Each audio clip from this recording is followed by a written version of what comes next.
지성과 영성이 가득한 곳, CBS 아카데미 숲 송정훈입니다.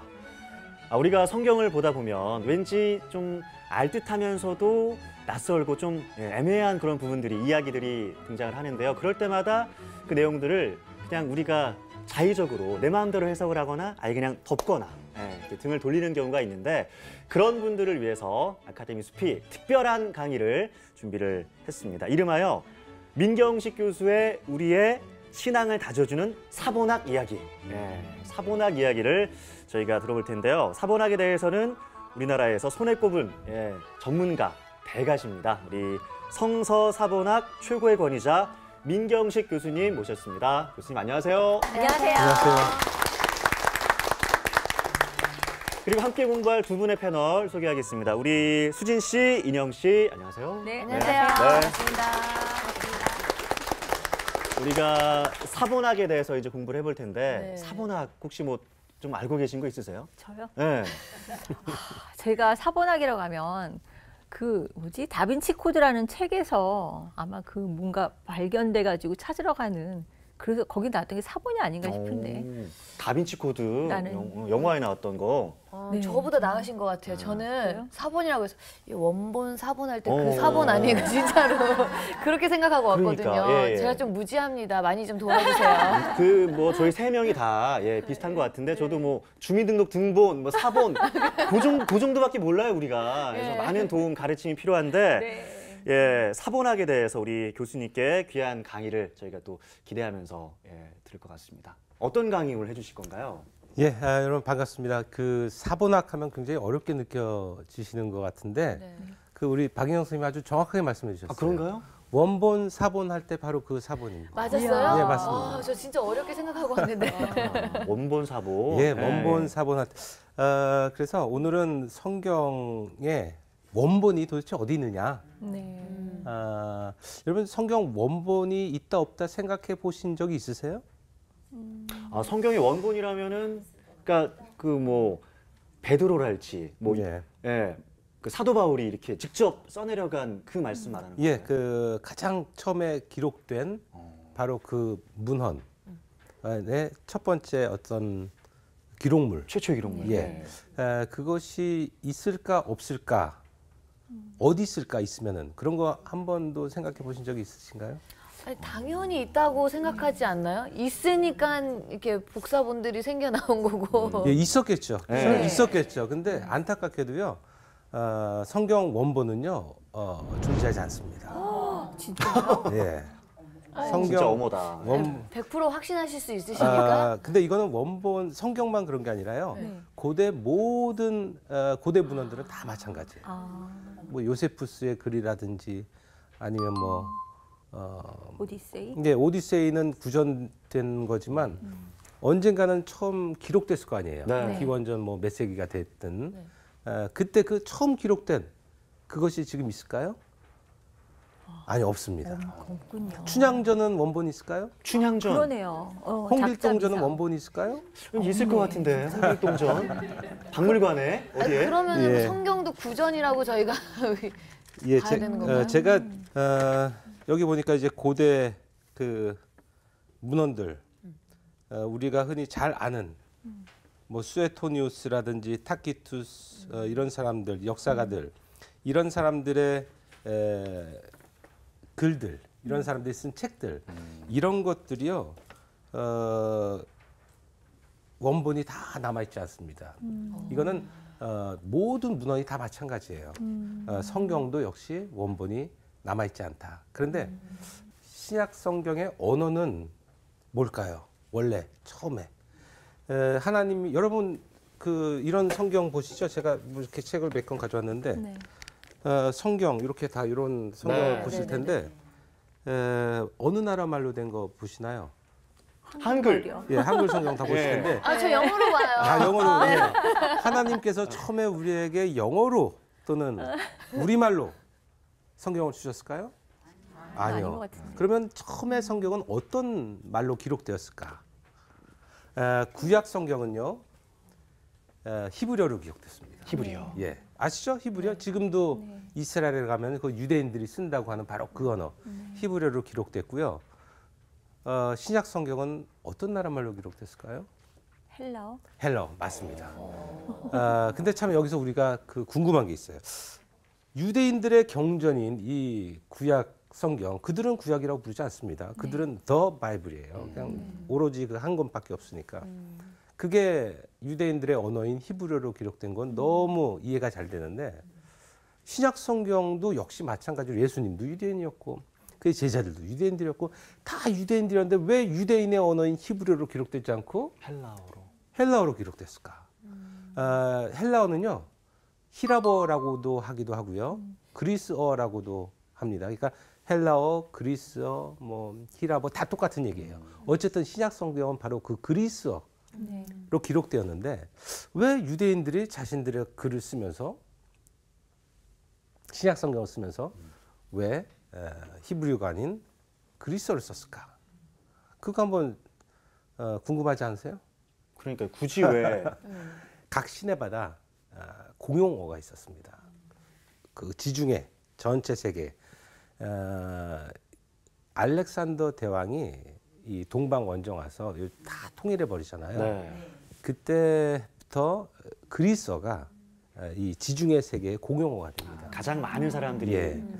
그리고 나서 이어서 로마가 이 헬라 제국들을 다 물리치고 기원전 30년 이 악티움 해전을 통해서 완전 평정하거든요. 그때부터 이제 헬라 제국들은 다 없고요. 로마 시대가 본격적으로 로마 시대가 시작되는데 이 로마의 언어라 그러면 우리가 라틴어를 알고 있는데 왜 로마인들은 로마 시대에도 여전히 라틴어가 아니라 그리스어가 더 지배적인 언어였다 공용어로서 왜 그랬냐면요 이 로마인들은 그리스인들에 대해서 어떤 열등감을 가지고 있었습니다. 또 그리스 문화를 굉장히 존숭했었어요. 그래서 이 시대가 헬라 시대에서 그리스 제국들이 다 헬라 제국들이 무너지고 로마 시대로 넘어갔음에도 불구하고 여전히 사람들은 공용어로 그리스어를 사용을 했습니다. 네. 우리 옛날에 한글이 있었음에도 불구하고 네. 저 양반들 좀 배웠다고 하는 식자층들 그런 분들은 다 한자를 그렇죠. 네. 사용했었죠. 마찬가지로 라틴어가 있었음에도 불구하고 여전히 문학 작품들, 그러니까 다큐멘트 같은 거 어떤 뭐 포고문이라든지 계약서 그런 건 다 라틴어로 주로 썼는데 여전히 문학 작품들은 그리스어를 계속 사용했습니다. 네. 그래서 신약 성경이 기록될 그 당시 기원 후 1세기에서 2세기 초반까지 그 당시에 그리스어가 요 지중해 일대의 가장 지배적인 공용어였고요. 의례 문학 작품인 이 신약 성경도 보면은 예수에 관한 정기고 또 편지고 네. 다 그런 문학 작품들이잖아요. 이런 걸 쓸 때는 다 그리스어로 기록했습니다. 그래서 성경의 그 언어는 이제 히브리어 그리고 그리스어 그렇게 나눌 수 있는데 우리가 보는 성경은 우리말 성경이잖아요. 네. 이 우리말 성경은 그럼 당연히 히브리어를 번역한 거고 그리스어를 이제 번역한 거일 텐데 번역 대본이 뭐냐? 그리스어 성경도 굉장히 많을 거고요. 히브리 네. 성경도 굉장히 종류가 많을 것 같은데 성경을 번역할 때 뭘 대본을 삼을 것이냐 원문이 없는데 네. 그래서요 UBS라고 하는 기관이 있습니다. 네. 우리가 흔히 세계 성소공회 연합회라고 하는데요. 이 성소공회라고 하는 기관은 우리나라에도 있어요. 저 양주에 가면 대한성소공회가 있고요. 네. 일본에도 성소공회 있고 뭐 미국 성소공회, 독일 성소공회, 뭐 호주, 캐나다 각국마다 다 성소공회들이 있는데 이 성소공회라고 하는 기관은 성경을 번역하고 출판하고 보급하는 그런 일을 하는 곳인데요. 이 각국의 성소공회들이 연합해서 하나의 기관을 만들었습니다. 그게 바로 연합 성서공회. 우리가 흔히 세계 성서공회라고 이렇게 부를 수 있는 기관인데요. 성서 번역 지침서를 출판하면서 가장 먼저 1페이지 맨 앞에 무슨 얘기를 하느냐? 영어 잘 하시죠? 예. 겸손해지네. 이 세계 성서공회 정책에 따라서 가장 훌륭하고 가장 믿을 수 있는 그런 오리지널 원어에서 성경을 번역한다. 원어. 옛날에 우리말 성경은요. 원어에서 번역하지 못했습니다. 19세기 말 그때 처음 성경이 번역되기 시작하는데 그때만 하더라도 우리 학자들 중에 히브리어를 할 줄 아는 사람이 없었고요. 그리스어를 할 줄 아는 사람들이 없었어요. 그래서 그때는 한문 성경을 번역하던가 또 영어 성경, 예, 맞습니다. 영어 성경 번역하던가 그런 식으로 성경 번역했는데 이제 20세기 중반 이후부터는 이제 우리 학자들 중에서도 원어를 할 줄 아는 분들이 많이 생겨나셨고 뭐 지금이야 뭐 더 말할 필요도 없고요. 그래서 이제 원어를 직접 번역해야 됩니다. 더군다나 원어를 직접 번역하는 게 굉장히 중요한 이유는요. 한번 번역하잖아요. 그러면은 내가 의도하지 않았던 요소들이 딸려오기도 하고요. 또 번역은 완벽한 게 없기 때문에 내가 모든 것을 다 담아서 이렇게 옮기지 못하는 경우도 있습니다. 근데 이게 한 번만 강을 건너야지 요 강 건넜다 또 건넜다가 또 건너오면요. 굉장히 처음에 가지고 있던 뜻이 변하는 경우가 맞아요. 해석이 좀 예. 다양해질 수 있죠. 있을 수 있겠다. 그래서 오리지널 원어에서 번역. 아까 원어가 뭐라고 했습니까? 히브리어하고 그리스어. 예, 그 두 가지 히브리어 성경, 그리스어 성경 번역해야 된다 하는 그 얘기입니다. 그리고 the best 가장 훌륭하고 most reliable 가장 우리가 믿을 수 있는 신뢰할 수 있는 그런 베이스 텍스트 대본을 사용해야 될 텐데 그게 과연 무엇이냐? 오늘날 가장 믿을 수 있고 신뢰할 수 있는 베이스 텍스트는요. 구약 같은 경우는 BHS 이게 이제 독일에서 나온 거기 때문에 우리가 독일어 발음으로 베하S라고 이렇게 부르기도 하고 또 그냥 영어로 BHS 이게 원래 라틴어예요. 비블리아 헤브라이카 슈투트가르텐시아 그러니까 슈투트가르트판 히브리어 성경이라고 하는 뜻입니다. 또 요즘에 새롭게 비블리아 헤브라이카 퀸타라고 해가지고요. 새로운 또 성경이 편집되고 있는데 요거의 후속판이라고 보시면 됩니다. 또 신약 같은 경우는요. 이거는 Greek New Testament. 쉽죠? 저 숫자는 뭐예요? 뭐 되게 수학하는 사제곱 것 같은데. 같아요. 예, 요거 사판이라는 뜻입니다. 아. 예, 가장 최신판이 사판이고요. 요거는 Novum Testamentum Graece. 이거는 그리스어입니다. 죄송합니다. 라틴어입니다.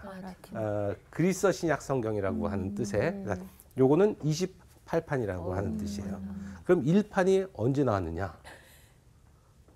1898년에 나옵니다. 지금부터 거의 한 120년 가까이, 119년 전인가요? 네. 그때 1판이 나와요. 요게 비록 원본은 아니지만 오늘날 학계에서 가장 신뢰받고 있는 원본을 대신할 수 있는 그래서 그 모든 세계 각국의 성소공회들이 바로 요 텍스트를 대본으로 삼아서 히브리어 성경을 우리말로 그리스어 성경을 우리말로 그렇게 번역을 하고 있어요. 근데 아까 잘 물어보셨어요. 이 사판 28판이 뭐냐? 이게 자꾸만 새로운 판이 나온다는 것은 뭔가가 업데이트 되는 거죠. 예, 뭔가가 바뀐다는 뜻이에요. 네. 여러분 성경 본문이 바뀌는 거 상상할 수 있습니까? 본문이 바뀌는 거예요. 근데 틀린 게 있으면은 당연히 바뀌어야 되는 게 오탈자가 맞다고. 있거나 오탈자는 여기에 들어가지 않습니다. 오탈자는 그냥 바꾸는 거예요. 뭐 새로운 판에 바꾸는 게 아니라 오탈자는요 그냥 자동으로 수정하는 거고요. 내용이 바뀌는 거예요. 예, 내용이 바뀝니다. 성경의 내용이 지금까지 계속 바뀌었다. 그리고 28번 이상 바뀌었다는 거잖아요. 1판이 120년 전에 나왔는데요. 네. 그때부터 계속 뭔가 학계의 어떤 연구 결과에 따라서 원본이 요게 아닌 것 같다. 원본이 적은 것 같다. 그럴 때마다 이게 그 많은 지지를 얻는 경우에 거의 확실할 경우에 그럴 경우에는 성경 본문이 조금씩 바뀝니다. 근데 하나 바뀔 때마다 계속 이걸로 새로운 판을 낼 수 없으니까 그걸 축적을 해놔요. 그래서 어느 정도 시간이 지나면 새로운 판을 내면서 성경의 본문이 바뀌게 되죠. 근데 새로운 판이 나왔다고 해서 무조건 본문이 다 바뀌진 않아요. 경우에 따라서는 안 바뀌고 다른 것들, 뭐 우리가 흔히 본문 비평장치라든지 좀 어려운 것들이 있어요. 그 주변적인 것들 그런 것들이 다 이제 리바이즈 되면서 바뀌는 이게 판수가 바뀌는 경우도 있는데요. 그래도 기본적으로 뭔가 계속 본문이 바뀌어왔다라는 것을 우리가 알 수가 있죠. 왜 본문이 바뀌냐? 예, 그걸 이제 우리가 앞으로 쭉 얘기를 해나갈 겁니다. 그러면은 요거를 어떻게 만드느냐, 누가 만드느냐, 어떤 권위 있는 사람이 이거야 하고 딱 내놓으면은 사람들이 다 받아들이느냐, 그건 아니에요. 네. 내가 이거 써라 한다고 다 쓰지는 않습니다.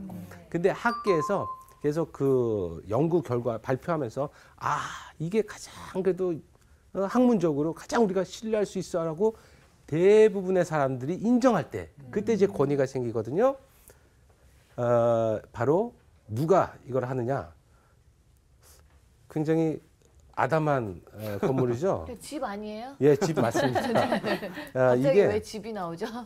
이게 연구소예요. 여기 보면은 밑에 이름이 나오죠. Institut für Neutestamentliche Textforschung. 신약 성서 본문 연구소라고 하는 기관인데 독일의 뮌스터라고 하는 도시가 있습니다. 네. 그 도시에 있는 그 뮌스터 대학에 부설되어 있는 그러한 연구소인데요. 이 연구소에서 성경 사본들을 원본은 없지만 사본들을 연구하고 원본에 가장 가까울 것 같은 본문을 재구성을 해요.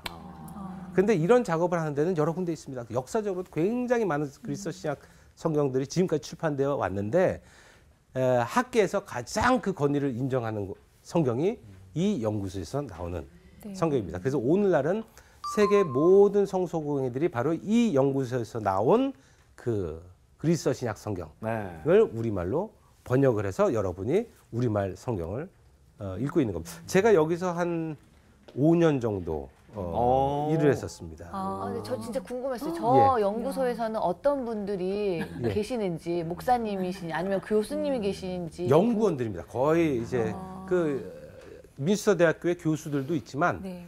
거의 대부분이 연구원들이에요. 제 자리는 어디였냐면은 창가 쪽? 창가 쪽? 보이나요? 여기였습니다. 제 다락방인가요? 진짜 다락방이었군요. 와. 예. 처음에 갔더니 너 어느 자리에 앉을래? 뭐 여러 군데 자리가 있으니까 우리는 이런 로망이 있잖아요. 45도 지붕 밑에, 창문 밑에. 그래서 이 자리가 비어 있길래 이 자리 했는데요. 여자 비어 있던 이유가 있었어요. 여름에는 굉장히 따뜻하고 겨울에는 시원합니다. 예. 그래서 지금은 연구소가 자리를 옮겼어요. 좀 더 옆으로 이렇게 돌아가서 한 5분 정도 걸어가면 되는 곳으로 좀 더 커진 곳으로 옮겼는데 이게 사실은 다가 아니에요. 요게 이제 짧은 쪽이고요. 저쪽 옆쪽으로 길게 돼 있습니다. 그래서 여기 굉장히 많은 연구원, 뭐 많다봤자 한 10명 또 다른 어떤 인력들도 있어가지고 그분들이 성경 사본들을 일일이 하나씩 연구하고 분석하고 그래서 원본에 가장 가까울 것 같은 그런 본문을 재구성을 합니다. 그럼 그건 열대분들에 의해서 성경이 아가 될 수도 있고 어가 될 수도 있는 거잖아요, 그죠? 그 열대분은요 모든 걸 다 하는 게 아니라 전체 이제 세계적으로 많은 학자들이 성경을 연구하고 그들의 연구 결과를 이분들이 모으고 그래서 또 다른 데서 컨퍼런스도 하고 뭐 여러 가지 회의도 하고 전 세계적으로 굉장히 유명한 학자들을 이렇게 불러서 편집자로 삼아서 이 연구소에서 실무적인 일을 하는 겁니다. 예, 그래서 이 연구소에 소장이 된다 그러면 그 순간 이분은 세계 탑 클래스의 학자가 되는. 예. 그래서 이 연구소에서 이걸 만드는데 어떻게 만드느냐? 아까 제가 말씀드렸죠? 사본들을 연구해서. 여러분 사본 한번 보신 적 있으세요? 이게 바로 사본이에요. 이 연구소에 있는 사본을 제가 찍어온 건데요. 제가 처음에 이 연구소에 갔더니 원본같이 생기셨어요. 이 연구소 소장님이 제 그 지도 교수셨어요. 갔더니 나를 박사과정생으로 받아주겠다. 그러면서 처음으로 나를 데리고요. 이 박물관으로 내려가. 2층이 전체가 다 박물관입니다. 아까 그 건물. 네. 박물관 내려가는데 쭉 돌아보다가 여기 앞에 서가지고요. 갑자기 박물관장 보고 키 가져오라고. 열쇠. 그러다 이거를 이렇게 열더라고요. 쫙 열더니 요거를 꺼내서 내 손에 이렇게 주는 겁니다. 그래서 제가 요 맨손으로 이걸 잡았는데요. 요 맨손으로 사본을 만진 사람은 전 세계적으로 얼마 없어요. 왜냐하면 이 사본을 만질 때 항상 상할까봐. 하얀 장갑 끼고요. 기름 묻으면은 썩기 시작하는 거예요. 여러분 가장 오래된 책 얼마나 된 거 보셨어요? 가장 오래된 책. 200년 된 책 보신 적 있으세요?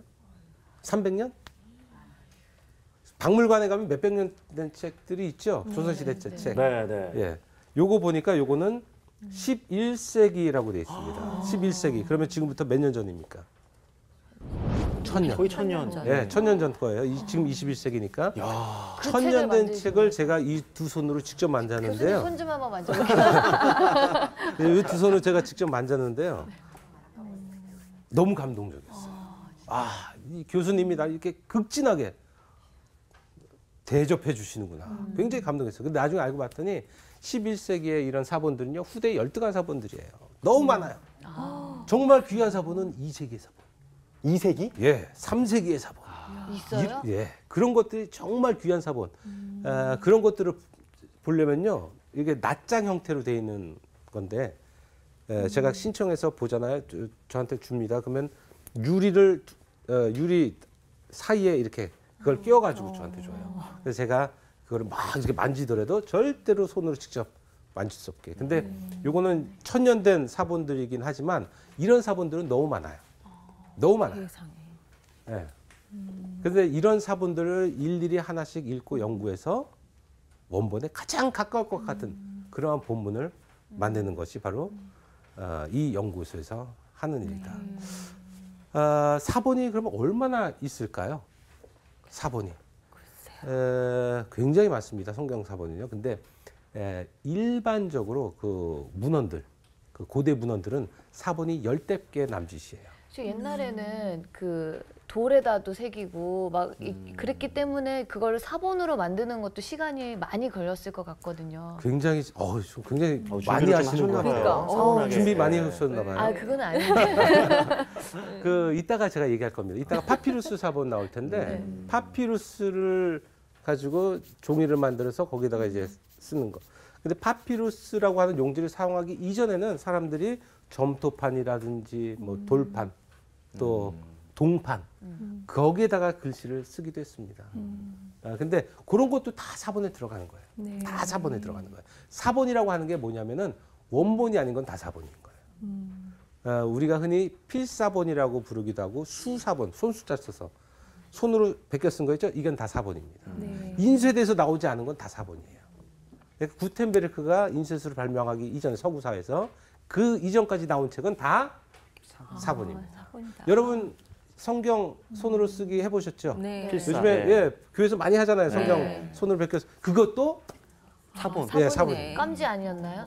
사본입니다. 그게 다 사본입니다. 음. 근데 사본들이 굉장히 많아요. 성경은. 그러면은 보통 일반적으로 하나나 두 개밖에 사본이 없는 게 굉장히 많습니다. 보통 작품들이. 아까 제가 요세푸스 잠깐 얘기했었죠. 요세푸스 사본이 몇 개나 되느냐? 한 10대 개 남짓이에요.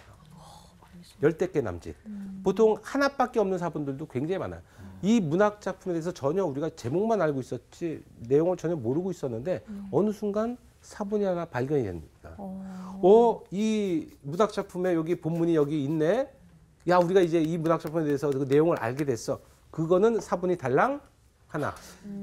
한 10년 전쯤에 유다복음이라고 해서 출판이 돼서 막 네. 예, 논란이 됐었죠. 논란이 됐던 적이 예. 있습니다. 네. 이 유다복음 사본은요, 그러니까 달랑 하나예요. 그 전까지는 내용을 전혀 몰랐었어요. 그냥 유다복음이라는 게 있다 정도만 알고 있었지 유다복음에 대해서 그 내용을 직접적으로 확인할 수 있는 길이 없었는데 그 사본이 출판되면서 우리가 그걸 알게 된 거죠. 그러니까 그런 경우에 사본이 달랑 하나. 뭐 2개, 3개인 경우도 굉장히 많습니다. 여러분의 그 로마의 역사가 타키투스 굉장히 유명한 사람이죠. 이 역사가 타키투스의 사본은 몇 개냐? 굉장히 많아요. 20개 정도. 특별히 많은 게 있습니다. 특별히 많은 사본이 많은 게 있어요. 호모의 일리아드. 아시죠? 들어보셨죠? 네, 들어봤어요. 네, 그거는 한 600여 개가 됩니다. 많네. 굉장히 많습니다. 그러면 그리스어 신약 성경 사본은 몇 개일까? 요? 아, 지금 질문하신 거예요? 예. 몇 개예요? 신약? 예, 신약 성경. 그 마태복음부터 요한계시록까지 예, 그거 다 이제 성경 안에 다 들어가 있잖아요. 그렇죠? 그 사본들이 사본?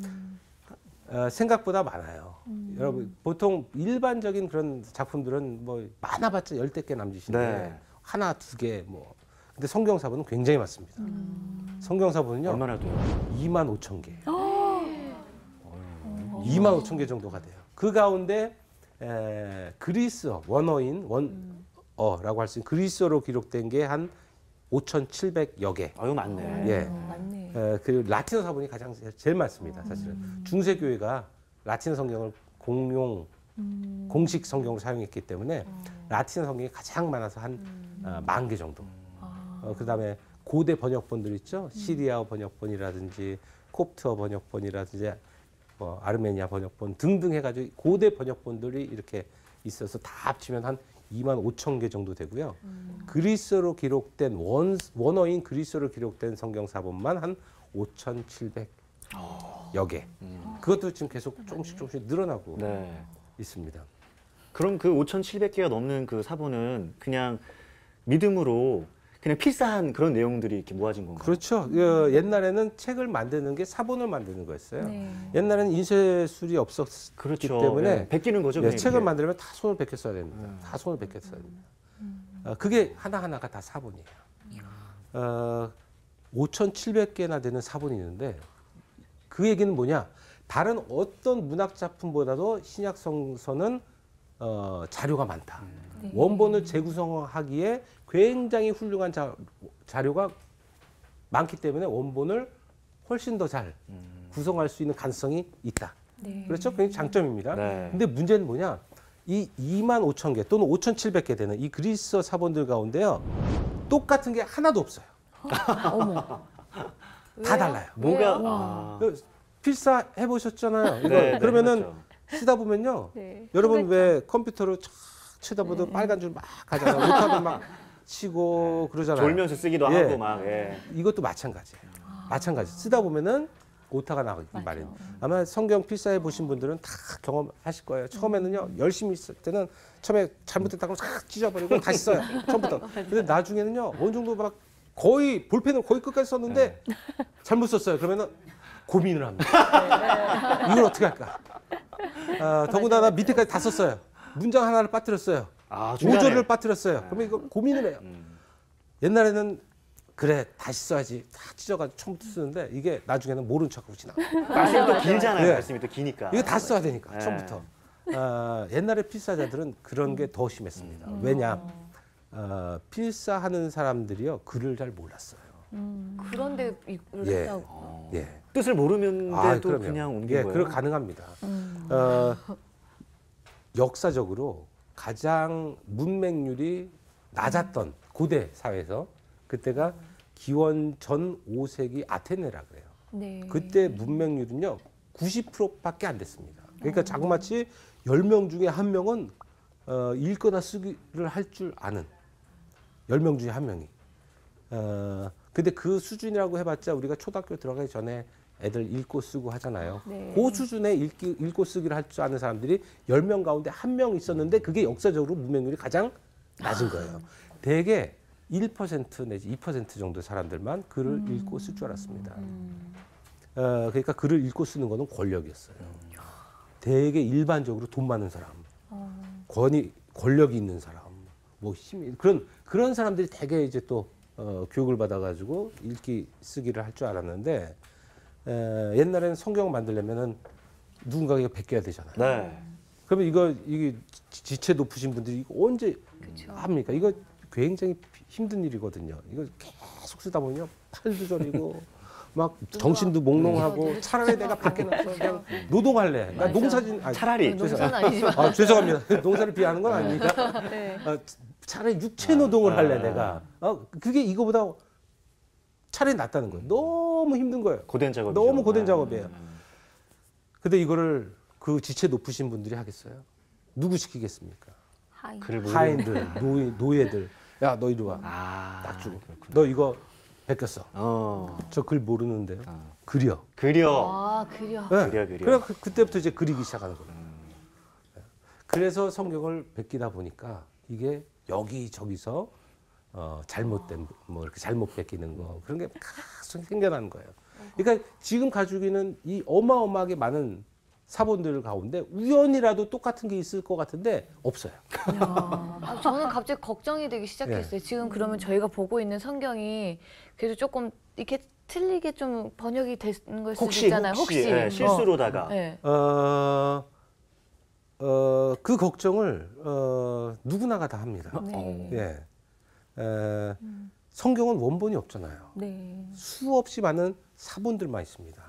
근데 그 사본들을 일일이 하나씩 읽고 연구하고 분석해서 그래도 그나마 원본에 가장 가까울 것 같은 본문을 학문적으로 재구성하는 겁니다. 그래서 그 권위를 인정받은 게 바로 요 아까 보여드렸던 그 연구소에서 나온 그 성경. 네. 그리스도성 그게 그래도 세계 모든 학자들이 그래도 이게 가장 학문적으로 원본은 그나마 잘 구성해놨어. 하지만 여전히 원본은 없다. 아닙니다. 네. 원본은 아니에요.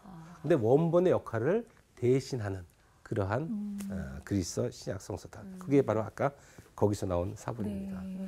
그러면은 사본들의 종류가 어떻게 되느냐? 사본들의 종류가 우리가 인위적으로 이렇게 파피루스 사본, 대문자 사본, 소문자 사본, 성구집 이렇게 나누는데 이게 굉장히 인위적이에요. 이게 자연스럽지 못합니다. 왜냐하면은 요거는 용지, 재질. 여러분 파피루스라고 들어보셨죠? 네. 파피루스는 식물을 파피루스라고 그러기도 합니다. 이렇게 갈대처럼 생긴 식물. 또 그걸 가지고 종이를 만드는데 그 종이도 우리가 파피루스라고 불러요. 그리고 거기다가 글을 써가지고 사본을 만들어요. 네. 그것도 우리가 파피루스라고. 그래서 그 고대 이집트에서는요 한 기원전 3000년 늦어도 기원전 3000년부터는 요 파피루스 용지를 만들어서 사용을 했습니다. 지금 우리가 인류가 발견한 파피루스 용지 중에 가장 오래된 게 어떤 이집트 왕의 무덤에서 발견된 이 파피루스 두루마리예요. 네. 근데 거기에는요 아무 내용이 기록되어 있지 않습니다. 왜 그러느냐? 이 돌아가신 분이 필요할 것 같아서 싸드린 거예요. 이거 쓰십시오. 그리고 뭔가 기록된 그런 거는 기원전 한 2300년, 400년 그때 것도 있습니다. 근데 놀랍지 않아요? 기원전 3000년이면 지금부터 몇 년 전입니까? 5000년 전에 종이가 썩지 않고 지금까지 대단하다. 진짜. 남아있다는 거예요. 약간 우리는- 소름 돋았어요, 지금. 네, 우리는 왜 집에 이렇게 책 꼽아 놓으면 한 100년만 지나도 누렇게 됐죠. 삭고 막 네, 그러잖아요. 맞아요. 그러니까 이 파피루스라는 용지가 사실은 굉장히 강해요. 세요. 이게 굉장히 질기고 우리가 생각하는 것보다 훨씬 더 이렇게 찢기가 쉽지 않습니다. 이게 찢어지지 않습니다. 이렇게 해가지고. 근데 어쨌든 파피루스 사본은 재질을 가지고 나눈 거고요. 대문자 사본, 소문자 사본 이거는 글자의 모양을 가지고 나눈 거고요. 이 성구집이라는 거 하는 것은 또 이게 본문의 형태가 어떻게 되느냐에 따라서 이렇게 사본을 내수 나누거든요. 근데 이게 왜 이렇게 구분하게 됐냐? 이건 역사적인 이유가 있어요. 처음에는 사본이 많지 않았을 때는 굳이 구분할 필요가 없습니다. 그냥 이거는 성경 사본이다. 근데 이제 사본이 조금 많아지면서 이걸 우리가 구분해 보자. 그래서 처음에는요, 요거 세 개를 그냥 일반 성경 사본이라 그러고 요 성구집만 따로 취급을 했어요. 이 성구집은 뭐냐? 왜 성서 일과표 또는 그렇게 렉셔너리 영어로 라고 해가지고 우리가 성경 보면은 마태복음 신약 같은 거 1장 1절부터 2장 3장 쭉 그다음에 마가 뭐 이렇게 쭉 이렇게 이어지는 성경을 우리가 보통 읽고 있는데 요 성구집이라고 하는 것은 그날 읽어야 하는 본문만 이렇게 골라놔서 쭉 써놓은 거예요. 큐티 같은 거는. 그러네. 오늘의 묵상집? 네. 묵상집이라고도 얘기할 수 있어요. 오늘날에도 많은 한국의 또 한국뿐만 아니라 전 세계적 많은 교회들이 이 성구집을 이용해서 예배를 드립니다. 그래서 이번 주에 읽을 본문은 뭐다. 뭐 다음 주에는 우리가 교회력으로 절기가 뭐니까 뭘 읽어야 된다라고 하는 그런 본문들만 쭉 모아놓은 게 성구집입니다. 그래서 성구집만 따로 이렇게 취급을 했었습니다. 근데 요 사본들이 많아지면서요. 이것도 우리가 좀 구분을 해야겠다.